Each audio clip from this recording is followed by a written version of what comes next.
be calling upon our first speaker for today, our technicians. Can you kindly open my presentation here? First speaker, Mr. Malusi Shezi. Just a bit about him. He has an MBA. He's also a chartered accountant. He studied at VETS, did IEDP, and also at the London Business School. London Business School, not the online one, but the true London Business School where you have to be in London. He's the current MD of Zesh Group, previously a CFO at CETA. He was also a director at Mora Consulting, 6 years with AGSA, also worked at Liberty Life as the group management accountant, and he did his articles with one of the big 4 firms. So at this time, can we please welcome Mr. Malusi Shezi. Thank you.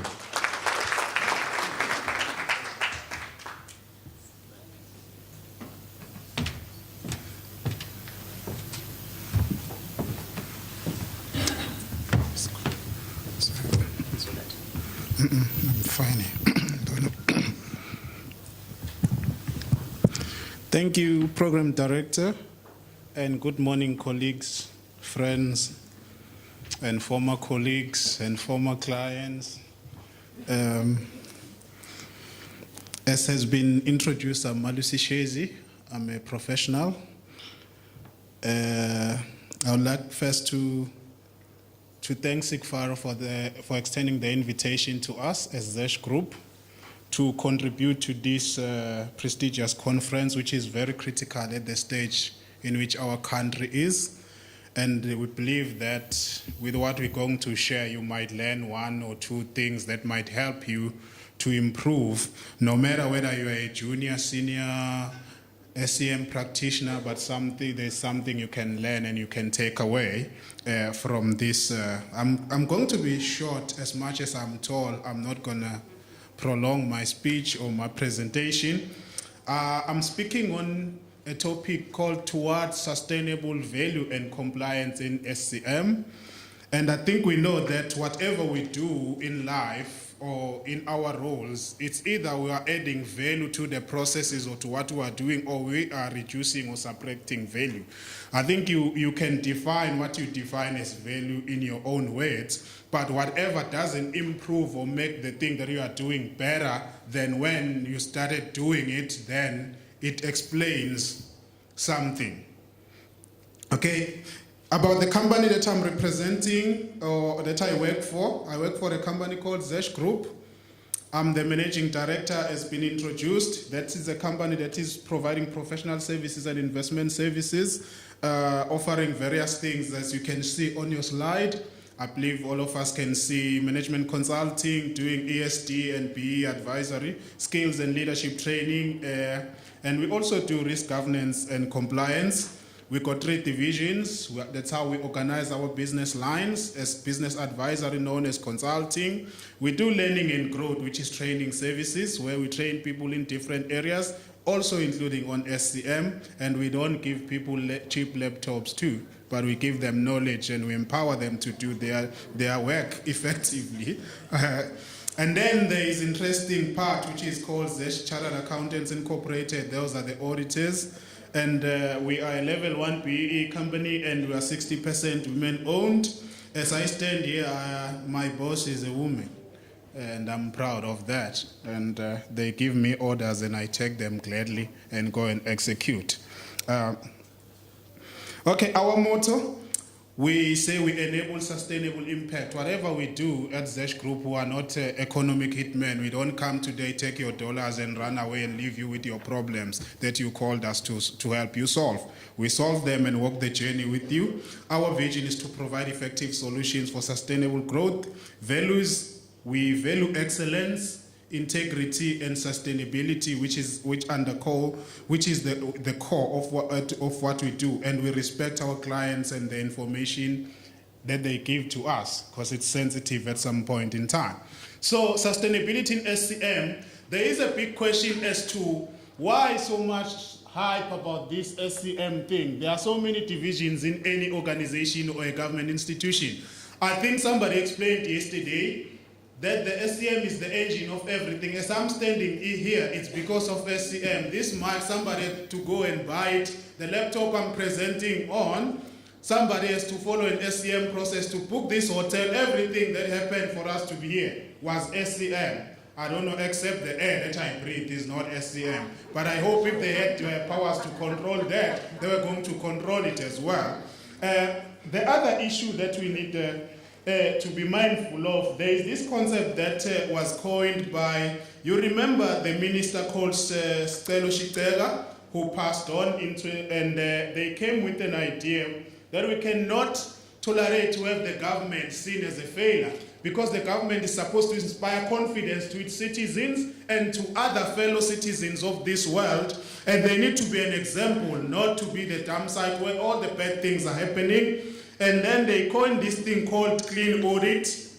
Clean audit. Yeah, clean audit. And this day, it's a hype, it's a very big thing, and everyone is congratulated when they get it. Is there anyone in this room this morning who didn't take a bath? Who did it the Helen Zille way? Remember the Western Cape when they had a water crisis?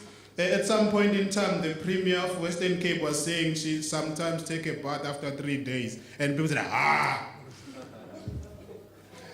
But I believe that no one raised their hand saying they didn't take a bath. Why? Because it's normal to take a bath in the morning. And then if you didn't take a bath in the morning, then you are the exception. I wonder, when are we going to come to a point where we don't congratulate you to get a clean audit? Because first of all, you are supposed to be clean to start with. We cannot congratulate you to clean yourself. But because everyone is so dirty, so now we have to congratulate. Hey, thank you for taking a bath. Well, that's what we are doing as a country. That's how bad the situation is.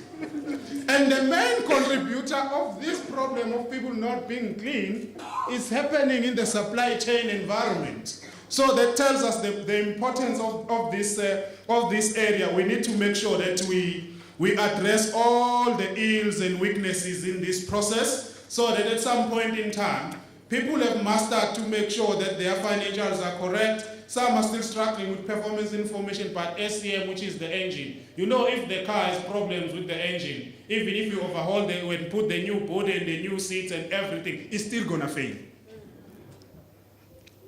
And then when we come to SCM, I think this is just a refresher.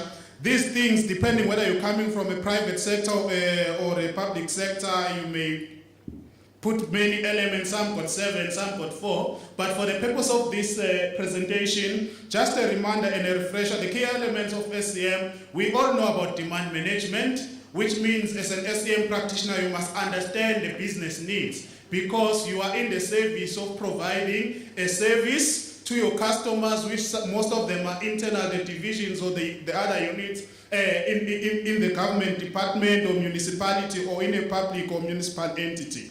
Then demand management, you need to ensure that you plan, you specify what's going to be needed so that you don't get caught by surprises, and do also the need analysis and the market research, which talk about the pricing issue that was raised yesterday. The issue of acquisition also, you need to specify how are you going to acquire all these things that you need to service the needs of your client, so that the business and also the entity that you work for can be able to achieve its mandate. The logistics is the issue. How are the things going to get from a supplier to you and to their end users? And then if the end users are not happy, how do we return them back to the suppliers? And I'm not sure about the service, but the service you manage through a contract. You don't perform, we have to do something on you. And then the disposal, when we are tired of this laptop, it's now not performing at optimal pace, and then we get rid of it. There are rules about that. You need to make sure that you got something in place. I think on the legal framework, this was touched upon, the section 217. You can have all the policies, all the nice systems and everything in your organization, but if you are failing on those 3 core principles of procurement, which are enshrined in the constitution of this country: fairness, equitability, transparency, competitiveness, and cost effectiveness, you have failed the constitution of this country and the citizens of this country. And then we know that everything else that was ever prescribed as the law moves from that section 217. I'm not gonna touch on all of them. I got exhausted. There are a lot of them. And I believe that as SCM professionals, you know them, all from a municipal environment, your SCM regulations, your MSA, your MFMA, BE, CIDB Act, this Act, that Act, and all that you can think of. It's aimed at achieving just that objective of Section 217. And then we know that in SCM we got 5 pillars, like a 3-legged black pot that was used in the times when there was no electricity and people were still cooking on fire. If one leg is broken, the pot will just show you who it is. And then it will do the funny dancing and everything inside will just spill out. Same thing as SCM. If one pillar is not adhered to or taken care of, everything that we have done becomes... The 5 pillars we all know: value for money, adding value to whatever we do.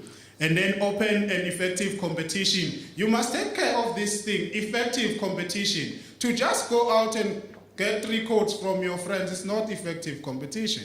You must do the market analysis to know who's out there so that you don't get shortchanged by somebody who's called an economic hitman. Like we consultants, we are very good at that. We can, let me stop there.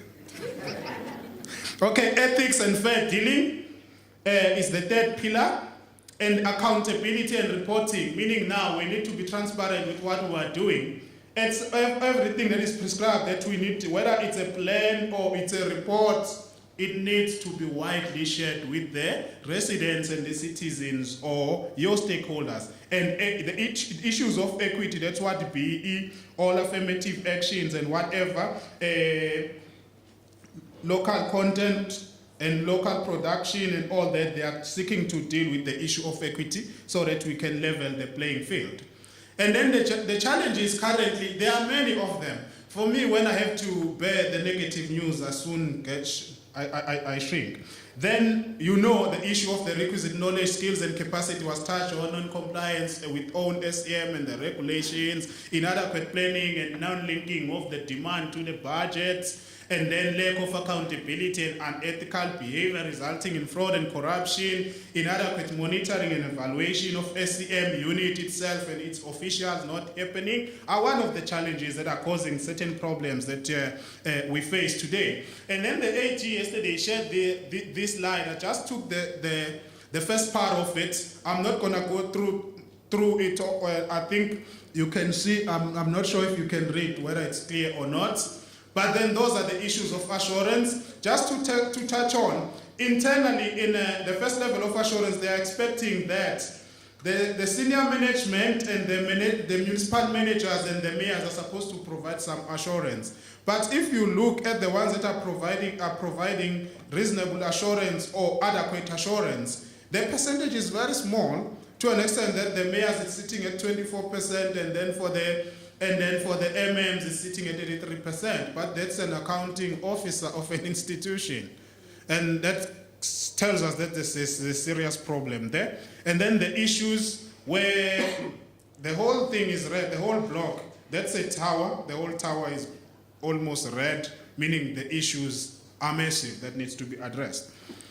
Okay, some issues that we might need to think, because what I'm going to be talking about in the next slide might provoke some people, but I'm happy that most of you here went to the universities and universities of technologies. When you go to an academic institution, you are there to learn to think and to be a free thinker. So no one is going to discipline me for saying certain things after this, because I was trained to think. And the reason we are trained to think so that we can come with solutions to the problems. So we should use that, we should not shy away. Whether we are called clever blacks or dull blacks, it's fine. That's what we are trained to do. That's what our parents paid the school fees to, so that we can think and solve the problems of this country. Sometimes certain solutions might irritate some of the friends and some of the leaders, but our intention is not to irritate somebody, but is to solve the problem.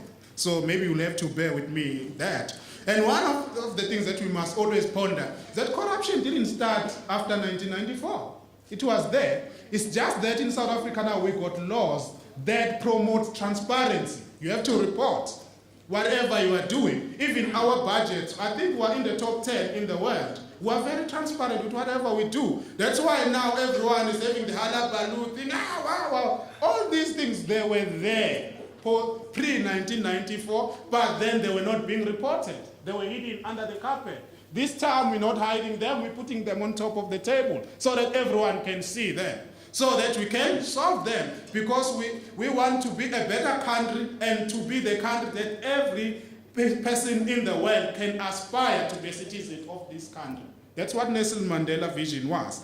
And then there are other friends that don't get blamed that much. We know that last year we had the standoff issue, wiping all the pension funds, and somebody could not figure out what these thieves have done, and then they decide to write a book. I have not bought that book. You know why? I vote with my money. You cannot steal and write about your thieving procedures that you did. I cannot do that, because I cannot promote thieving procedures that whoever did. Because for the fact that somebody is writing a book, they got inside information. Why don't you take the information to the police and charge the man? Why are you writing a book and selling a book to us? What is it gonna help us with? You are just making money out of us. We think you are fools. We are not.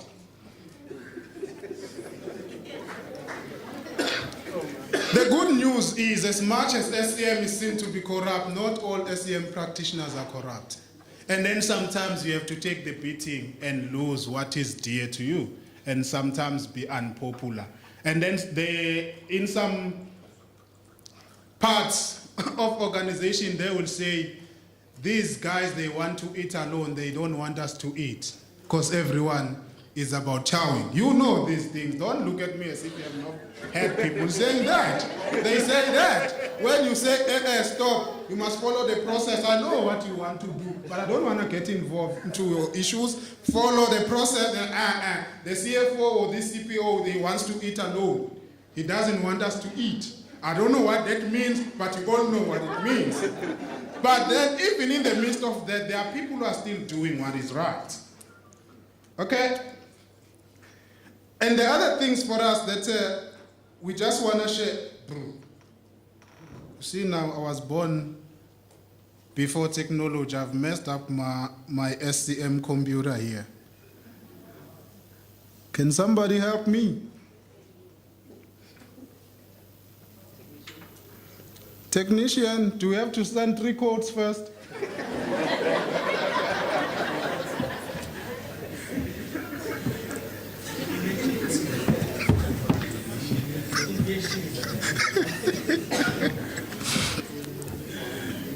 Okay, the other thing that I just wanted to share with you is that SCM is not a standalone thing. We know that most of you are from municipalities. In a private setting, we will talk about corporate strategy. You got IDP, you got your SIDP. Most of you don't have the supply chain strategy, which is another problem. You're only having plans, but the plan with no strategy. We know the plan is a tactic, not a strategy. So you are already doomed to fail from the starting point. Because how do you link? And then I had somebody, there's this thing called insight or whatever, foresight, that towards election time, the irregular expenditure shoots up to the sky. But people need to be voted for. We are serving politicians, they are our leaders. They have to prove that they've delivered. But I can tell you, 9 out of 10, most of you have heard the video of an MEC in Gauteng who was fighting with his CFO, with her CFO and somebody else about the combi courts. Yes. And somebody did a very simple thing. Let's test this debate and this thing that is in the media now. The combi courts were there for the previous 2 financial years to be delivered, meaning the CFO was sleeping on the job. As much as the MEC was out of order, but then somebody has not delivered, because if somebody can take the APP and see the combi court, but the people are fighting about the combi court, somebody has failed somebody. That's the truth. And then you, as the members or the officials in local government, you must know the SDPIP and the IDP of your municipality back and forth. Because whatever, those promises, you are the ones who are supposed to make them realized. You are the one, if they say they're going to tar a gravel road, you must start to make an analysis. How many kilometers is this road? On average, how much is it going to cost? And you must start a plan so that before they come to you, you must remind them, in your IDP, in your SDBIP, you got X, Y, Z. How far are you? Because you are a service provider. That's your client. So that we can stop this thing. Come elections and people are going crazy for the things that they should have done 3 years ago. And two, the structure of our government, those guys in local government, when they get elected, by the time they promise people that we're going to do X, Y, Z, there is an IDP that is halfway that still need to be implemented. When they come, they have to implement their predecessors' ideas before they start their own. Who is supposed to help them? Us. Because we got the skills, we got capacity to help them. Let alone that some got certain agendas. I'm not going to talk about their agendas. But then I was touching on that. These things need to be linked. And then the technical, the OS procedures and all that stuff is just technical of how we go about doing all these things. And then when we talk about, I think we've touched on how do we go about improving and making sustainability possible in the SCM environment. We need to make sure that efficiencies are realized. Effective planning and budgeting, I've spoken about your IDP, SDBIP. There is a budget there is an amount. We should filter into your procurement plan, and your strategy should tell you which items should be procured through an open tender, which one are through and quotation systems, which one are going to be through the panels and whatever method that you want to use. It should be there in your strategy. And where are you going to source? The issues of localization, the issues of BEE and HDI and redress, they need to be there in your procurement strategy. The issues of what skills and capacities and what systems do you need to be effective in the SCM environment, they need to be there and be reflected in your SCM strategy. And then, I don't know, I had one of the big dudes who is the chairman of the ruling party, he said MBAs bring funny things to government, maybe, but then they are proven principles to improve operational efficiencies. Because SCM is finance, its operations and liquor. You are having three aspects that are very key in an organization combined in one. And then there are principles, best practices out there that you can learn and be able to apply in a government environment and succeed and shine. Because some countries that are doing it well, it didn't fall from the sky. You must be resolute that this is what we want to do, this is where we want to get. I think we'll talk about the challenges. Most people have heard about the Six Sigma and focusing principles. Those are the principles of operations when you need to improve the operational efficiencies. Those principles are totally applicable to the public sector environment. And the day you start applying them, you'll see the improvement. Because for me, it does not make sense for somebody to do something that they can do within 5 minutes to take 3 hours. I don't understand that. For me, it's simple. If it takes me 5 minutes to do it, let's improve even to do it 4 minutes and get done with our jobs so that we can live in peace and shine at the end of the day. Effective and reliable procurement IT system. It is intentional that I talk about the systems at the end. For me, the systems are not the first thing to start with. I was once a CFO, and then I asked one of our juniors to do something, and then they did it wrongly. I said, demonstrate on paper, what did you do? What was the debit and the credit? And the person could not tell me what was the debit and the credit. Said, no, the system did it. The system did what? Did it. I don't know what the system did. The system was configured and designed by somebody. It's from a manual process, they are digitizing it. The system is still doing a debit and a credit. When I was at high school, somebody used an analogy of somebody who's having 2 wives when they're explaining the debit and the credit. Said, you got Mastole and you got Madube. Whatever you do in Madube, you must do to Mastole. So balance. Okay. That's how I understood the debit and the credit, because my teacher made it simple so that we can understand it. And the system is making sure if there is 1 rand in sales or maybe in revenue, there is 1 rand either in the bank or something called a grant whatever account so that it's balanced. So Madube and Mastole, they are both happy. That's what the system is doing.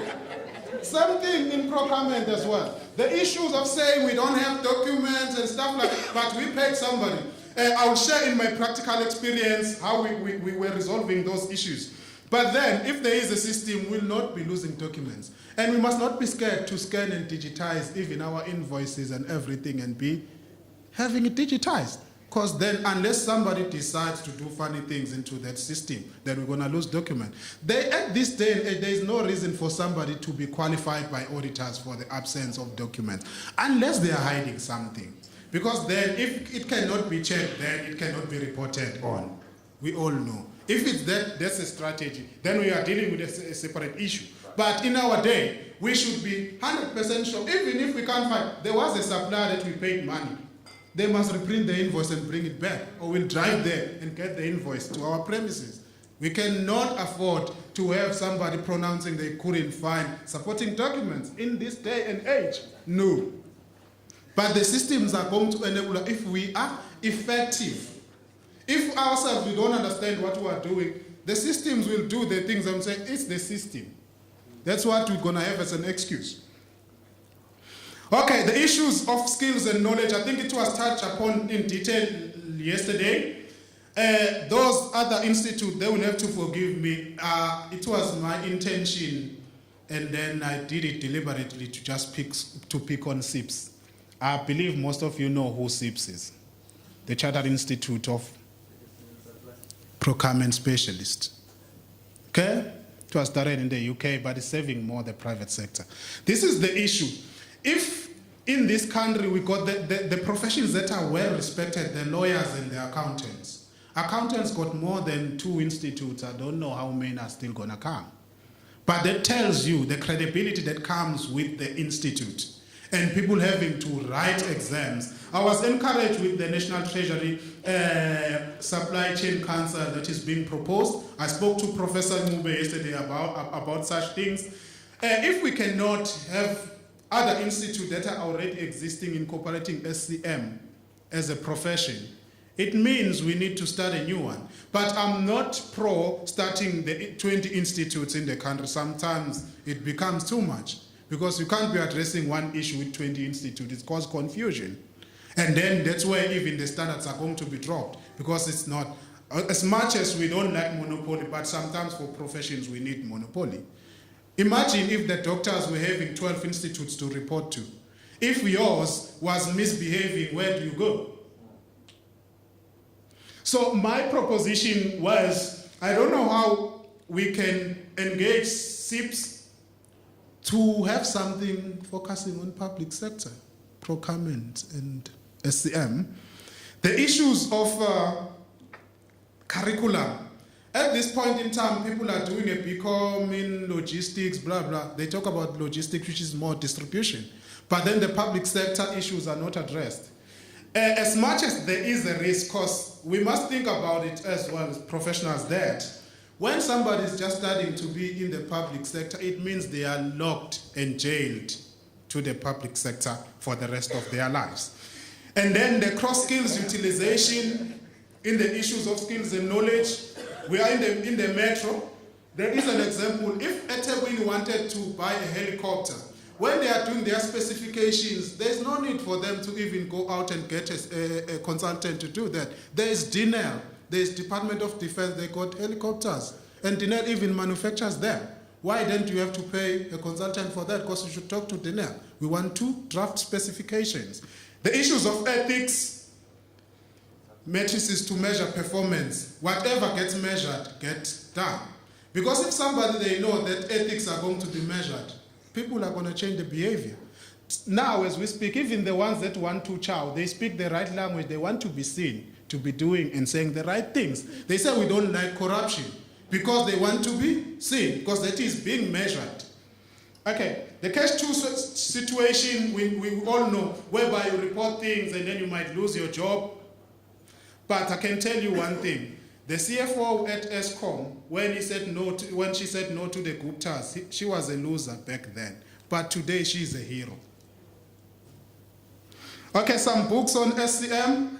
Sorry, I haven't written one. I don't know, I haven't seen the one that is South African, guys. But if you want to have fun and read, then in SCM you will not succeed if you don't read. Those are the books that I think Mr. Ngobo will be sharing those. For me, I don't know, I've only got 2 minutes left, guys. How we have improved for us, I have worked in different environments in the UN system, in the South African government. I think the key skill is analytical skill that is required of all SCM practitioners. If maybe the program director can give me 5 minutes. And I happened when I was a CFO to be blessed to have a financial manager who was very analytical and then very strong in research. Before we award a company, he would have already told me who are the owners of this company, what it has done. And some information is out there in the media. You can just search it and get it. If they have abused SCM somewhere, you will know. And if there is a potential conflict, by the time we go to the BAC, I was the chair of the BAC, we already know who owns this company. If some board member in this organization is having a wife or relative in that, we already know. So by the time we make a decision, a thorough one has been done. I believe that can help. And the issues of being developmental and progressive, because for us, we want to add value. And then the basics when it comes to irregular expenditure, you need to know what leads to irregular expenditure, fruitless. Oh, my time is up. I said 30 minutes, now it's telling me my time is up. Yeah.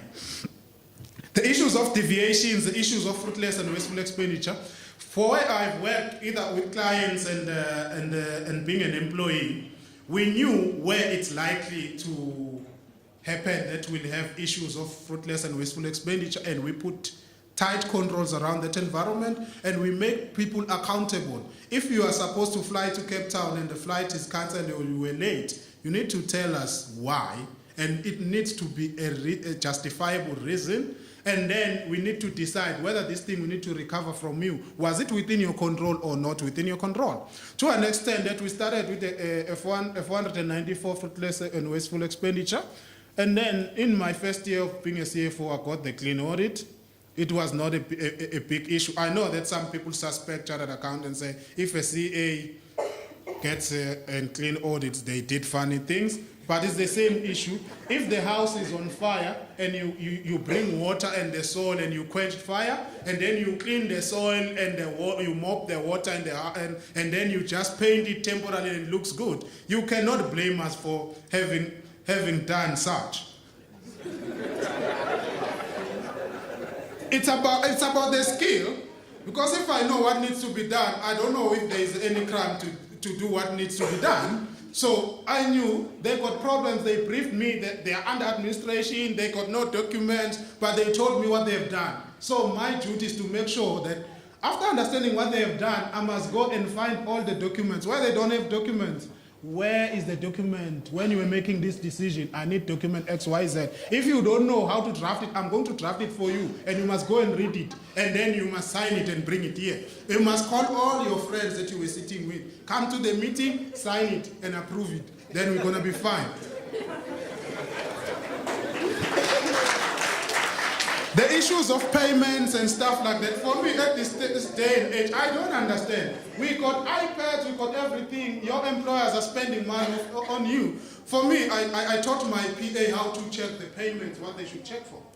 Even if I was flying, even when I was overseas, I could be able to approve payments because my PA will send an SMS or a WhatsApp or an email. There's payment X, Y, that I've checked 1, 2, 3. There is a concern with 1, 2, so I put it aside.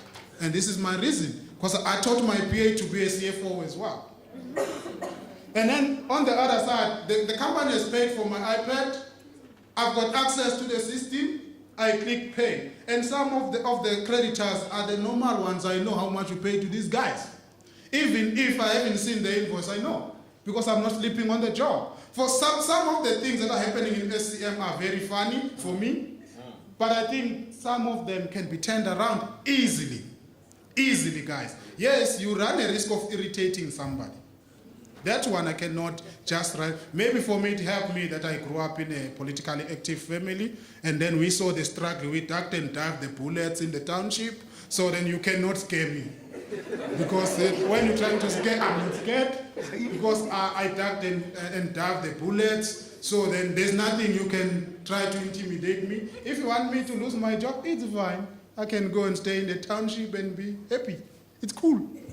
But then I know that some of you think about your kids and stuff. But for me, I think about my profession and my reputation. 20 years down the line, when I'm no more in this world, will my kids be still proud that I was their father? What did I do? What contribution did I make as a professional in this country? And that's what drives me. And I believe it's doable, it's possible. The systems are going to change everything, but it must start with us. Because somebody once said that we should not hire for competence, we should hire for character and train for competence. If your character is right, you can be trained to do things right. But if your character is flawed, we got a big problem. Because even if we send you to the best business school in this world, we can send you to Harvard, all of you guys. But if the character is not right, you're going to come back and continue where you ended and do the same funny things in the next 20 years. And then the last one from me, guys, in whatever situation that you face, never sell your soul, because you will never get it back. Thank you.